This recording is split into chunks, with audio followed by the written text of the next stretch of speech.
यह हंसी मजाक का विषय है, लेकिन मैंने इस हंसी मजाक के विषय में से कोई बात निकालकर राष्ट्रीय संदर्भों से चिंतन से उसे जोड़ने का प्रयास किया है। मैं आपको सुनाता हूं, सुनिए। मेरी पत्नी की सहेली के हस्बैंड ने अपने फ्रेंड से कहा कि यार भाई, मेरे एक बात समझ में नहीं आई, तेरे पास शान है, शौकत है, धन है, दौलत है, बच्चे हैं, बीवी है, फ्रिज है, टीवी है, कोठी है, कार है, लंबा चौड़ा कारोबार है, फिर भी तू हरदम उदास क्यों रहता है रे महेश?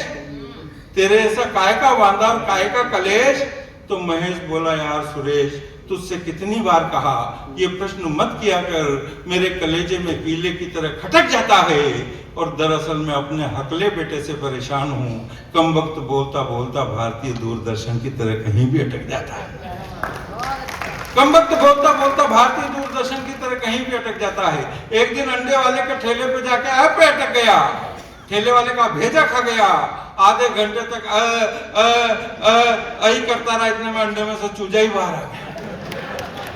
और इस तरह की घटनाएं आपके हमारे जीवन में होती है, जहाँ से हास्य ये व्यक्ति जन्म लेते हैं। एक बार मैं चेन्नई कवि सम्मेलन से आ रहा था, मेरे पास एक भाई साहब बैठे हुए थे। सामने गैलरी में से दूसरे भाई साहब आए, वो हकले थे, हकलाते थे। उन्होंने उससे पूछा, भाई साहब टाइम क्या हुआ? उन्होंने कोई जवाब नहीं दिया। फिर उसने दोबारा पूछा, भाई साहब टाइम क्या हुआ? उन्होंने कोई जवाब नहीं दिया। तीसरी बार पूछा, जब तीसरी बार भी जवाब नहीं दिया तो गुस्से में जल्ला के उन्होंने कहा कि नहीं बताया तो मत बता।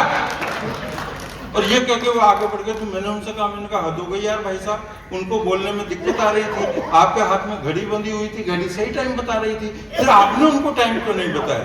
तो उन्होंने जवाब दिया कि मुझे जूते थोड़ी खाने थे, वो टाइम बता देता तो वो उसे पीटता कि साला मेरी नकल निकाल रहा है। और मुश्किल से इस घटना को 1 घंटा भी नहीं हुआ होगा साहब कि दूसरी घटना घटित हो गई। टीटी महोदय आए और संयोग आप देखिएगा कि टीटी जी भी हकले, और उन्होंने भी आते ही सबसे पहले उसी से पूछा कि टिकट? उसने इधर उधर जेब में हाथ डाला, कहा कि गुम गया। टीटी को बड़ा बुरा लगा, साला मेरी नकल निकालता है। उसने तो जीआरपी वालों को बुलाया, अगले थाने में प्लेटफॉर्म पे उसे उतार लिया, ले जाकर के जीआरपी के थाने में थानेदार के सामने खड़ा कर दिया। और टीटी ने कहा, साहब ये मेरी नकल निकालता है। वो आदमी बेचारा अपनी जगह पे सही, उसने कहा, साहब मैं नहीं, ये मेरी 2 मिनट,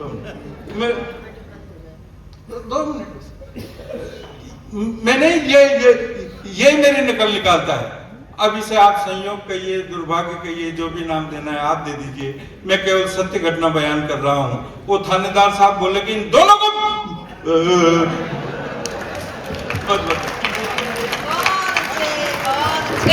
एक बार जोरदार तालियां बजा दीजिए।